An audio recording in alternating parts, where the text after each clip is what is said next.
fi ọlọ́wọ́ bá gbé gbogbo wa that is message kémi fẹ́ pass sí gbogbo wa nìyẹn. bí àbá ní lọ́wọ́ a lè ṣe kọ́kọ́ o ìgbọ́n tá gbọ́dọ̀ padà sí ilé.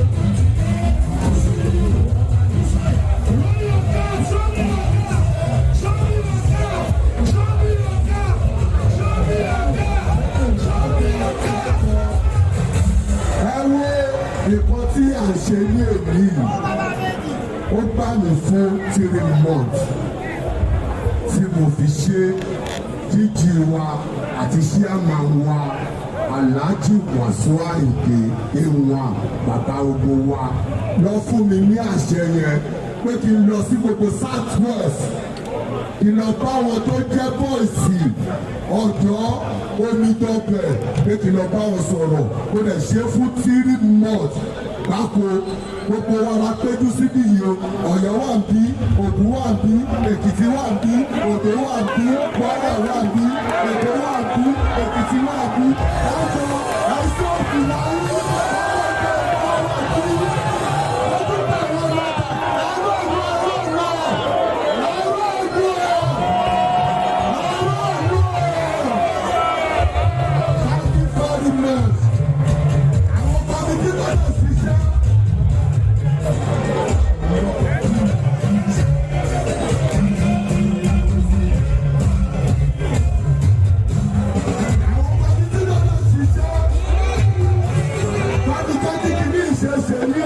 Alhaji Mustapha Sego, Alhaji Kutalati, Tọ́ba Fẹ́mi, gbogbo ìwé kìsì ìró, ọlọ́wọ́ Olódùmarè, Èkó bẹ̀rẹ̀ fẹ́kẹ̀kọ̀ọ́ rí mẹ́wúrú, ọlọ́wọ́ Olódùmarè máa fún ìṣe, Èkó ìdáhùn lágbọ́rọ̀ náà, lọ́wọ́ bẹ̀sẹ̀ kọ́mẹ́tì, ìwọ tó bá nígbàgbọ́ nínú APC yìí, nínú Bọ́lá Ahmed Tinubu, mo fẹ́ kẹ́ mú fìlà yìí kẹ́ róòlù Èkó.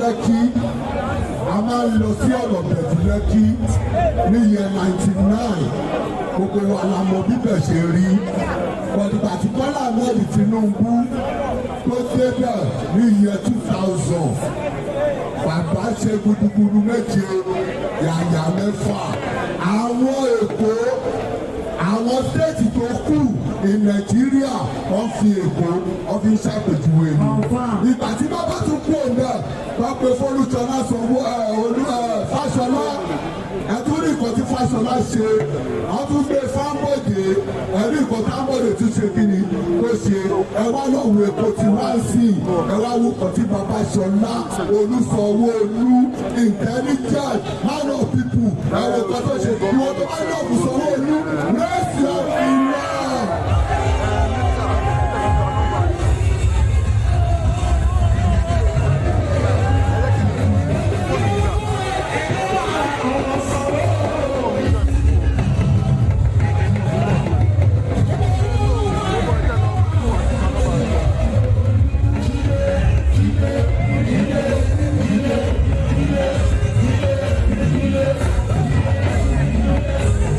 No!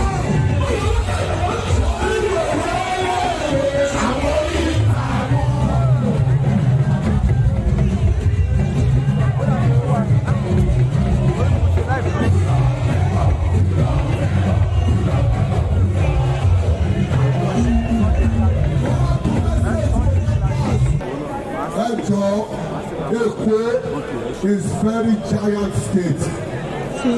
Mo fi ọlọ́wọ́ bá bẹ̀ yìí. Àtẹ̀yìn àtọ̀ wa, àtẹ̀yìn àtẹ̀sí wa, àtẹ̀yìn lómọdé wa. Ẹ jọ̀ọ́ torí Ọlọ́run, ẹ wá pósítà káàkiri. Ẹni wá wá sọ fún orí pé Bọ́lá Ahmed Tinubu ló lè ṣe kí ní Nàìjíríà. Òun la fẹ́ fún president Nàìjíríà. Òun ló mẹ́yà tó ń jẹ wá. Ọmọ ọ̀pá lè ṣe. Olówó ọkọ̀ bí Nàìjíríà ṣe lè tiẹ̀. Ìmọ̀ wà kọ́ nípa fún Bọ́lá Ahmed Tinubu.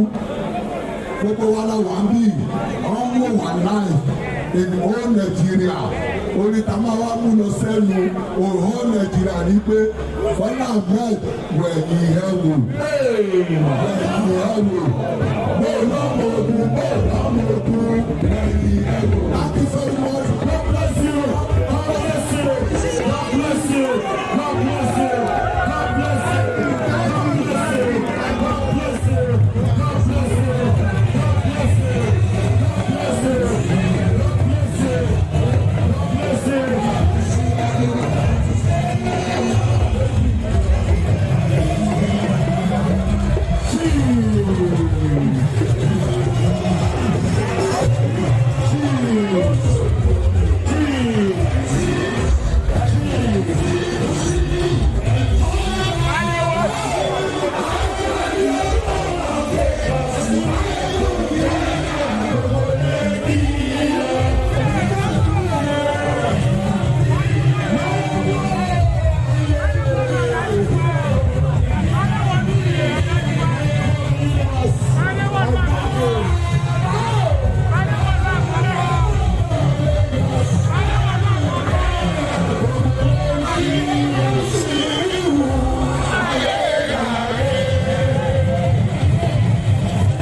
Ìjẹ̀bú ni mo sọ̀rọ̀ lé. Máyégún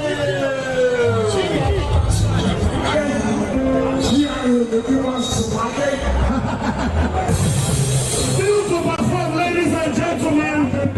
Aláàfin gbogbo Agége. Aláàfin gbogbo Agége. If you want small doctor, let me see your car. Small doctor. Small doctor. But before I call small doctor, let me invite the chairman of the organizing committee, our own dependable, hardworking, reliable, Alhaji Mustapha Adekunle.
APC, Team Lagos, Team Nigeria. A dúpẹ́ lọ́wọ́ Ọlọ́run lọ́jọ́ ìní. A dẹ̀ dúpẹ́ lọ́wọ́ àwọn Team Lagos. Ibi tí wọ́n.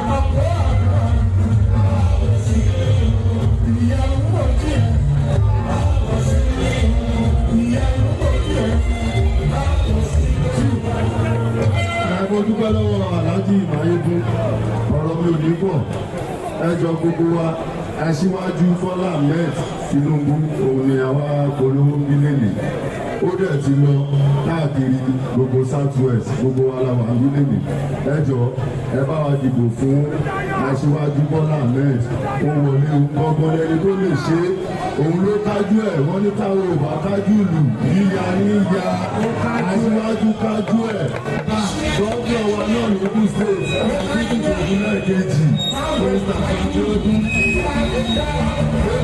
Sanwó-Olú Aṣíwájú kájú ẹ̀ o gbogbo wa ẹ̀ máa lọ bá bíbí sí wa o ojú òun ti wà.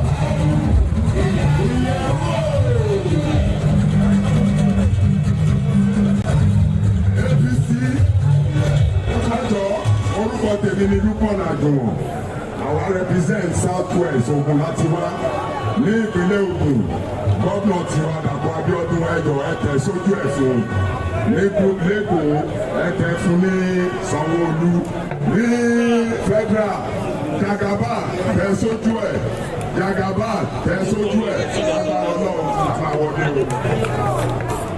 Any other person yẹta yẹ pẹ̀sí lójú Ọ̀yọ́ State Ọ̀yọ́.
Orúkọ ti ní Alhaji Arúgbó Mustapha Ike ìwọ́rẹ́ ní sẹ́nu láti Ogun State. Mo kí gbogbo Team Lagos lápapọ̀ lápá Alhaji Muslim ìlú wọn ọlọ́run bá ní kí ẹja yé rèé ọ̀nà.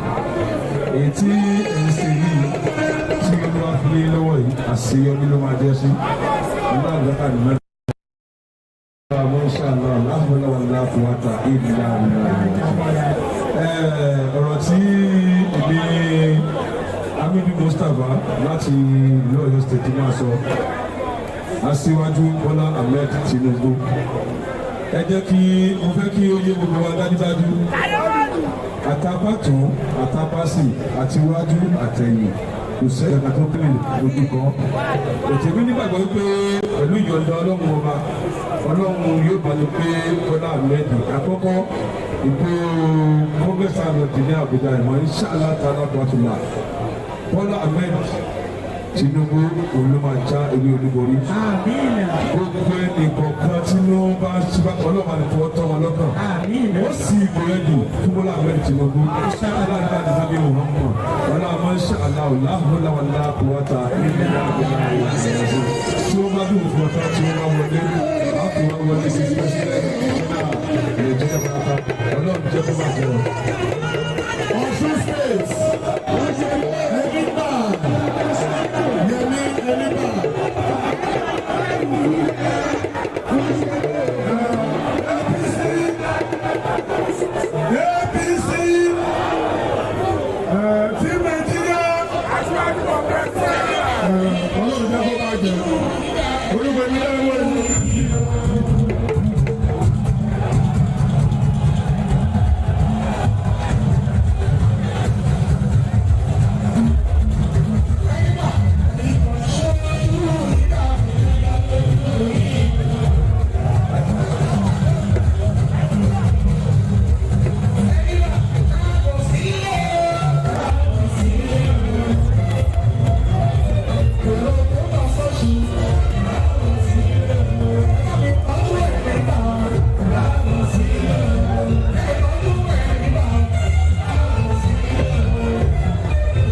Adé sí bíbá ní ayọ̀ àti àlàáfíà.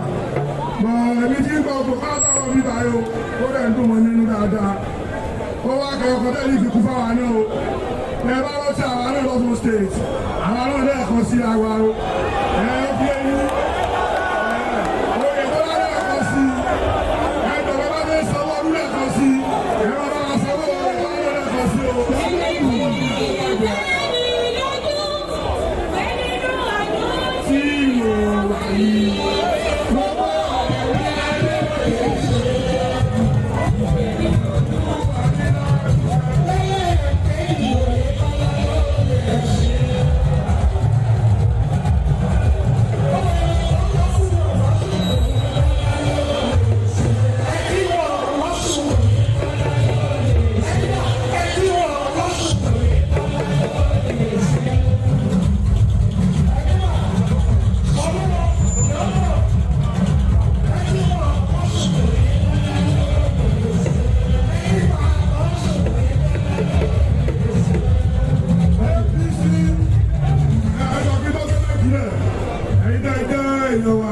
Ẹ̀jẹ̀ pàdé wa, ẹ̀jẹ̀ àwọn bọ̀ ìwà, ẹni pé kò tó ṣẹlẹ̀ yóò ti ṣẹlẹ̀ rí. Torí mo wà bẹ́ẹ̀ lẹ́kọ̀ọ́ lọ́dẹ̀ fẹ́ sọ pé àìdẹ̀lẹ̀ mú olóò sí ilé bó ti ṣe wá láti ẹ̀jẹ̀ òórí ọkọ̀ jẹ. Pé mo ọkọ̀ tó tàwọn sí lọ́wọ́ rẹ̀, ọlọ́run ti ṣe ìwé tó nídìí wa, ìyẹn olú ọmọ ẹni sí. Èyí tó kúrò bẹ́ẹ̀ ni, ìyẹn tó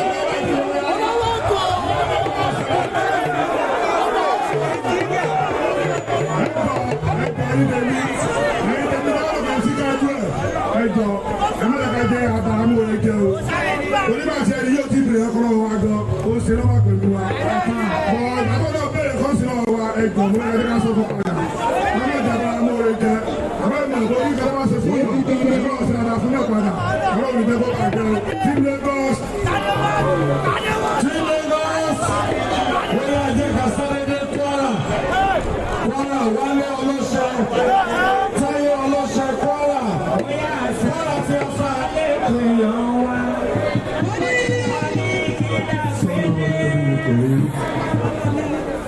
Adúpẹ́ fún Ọlọ́run